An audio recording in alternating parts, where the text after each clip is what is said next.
L'Espagne a, en un temps record, en quelques années, 3 ans, instauré un congé paternité. Elle était dans une situation où les mères avaient un certain nombre de jours de congé et elles pouvaient en transférer au père. Mais la réalité était que finalement, c'était essentiellement les mères qui le prenaient. Donc ils ont créé un congé paternité et pas n'importe lequel. En 3 années, ils sont arrivés à un congé paternité égal au congé maternité. C'est-à-dire que vous avez 16 semaines de congé maternité, 16 semaines de congé paternité, dont 6 semaines qui doivent être prises dès la naissance de l'enfant pour que eh bien, la mère ne soit pas seule dans ce moment où se crée le lien décisif avec l'enfant, où s'apprennent tous les soins à l'enfant, et pour que progressivement les pères gagnent en autonomie. Et donc c'était passionnant pour moi. J'étais en déplacement en Espagne pendant 3 jours dans le cadre d'une mission d'information que je mène transpartisane sur le sujet des politiques d'accompagnement à la parentalité. Et c'était passionnant de voir que cette réforme-là, elle fait l'unanimité en Espagne. Et les partis de droite en Espagne que j'ai rencontrés, eux, se mobilisent pour passer à 20 semaines de congé maternité et paternité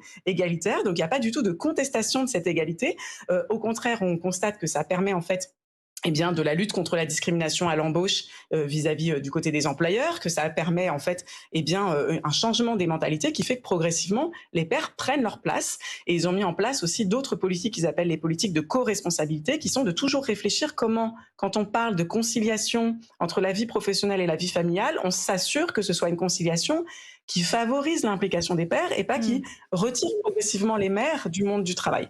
Et donc je trouve que c'est fascinant parce que c'est un pays qui est assez proche du nôtre dans son fonctionnement, qui a un congé maternité égal au nôtre, qui n'est pas tout à fait voilà, sur le modèle des pays nordiques, qui sont quand même des modèles souvent qu'on perçoit comme assez lointains du modèle français, et qui nous donnent un exemple, comme ils ont donné d'ailleurs des exemples en matière de lutte contre les violences conjugales et les violences faites aux femmes.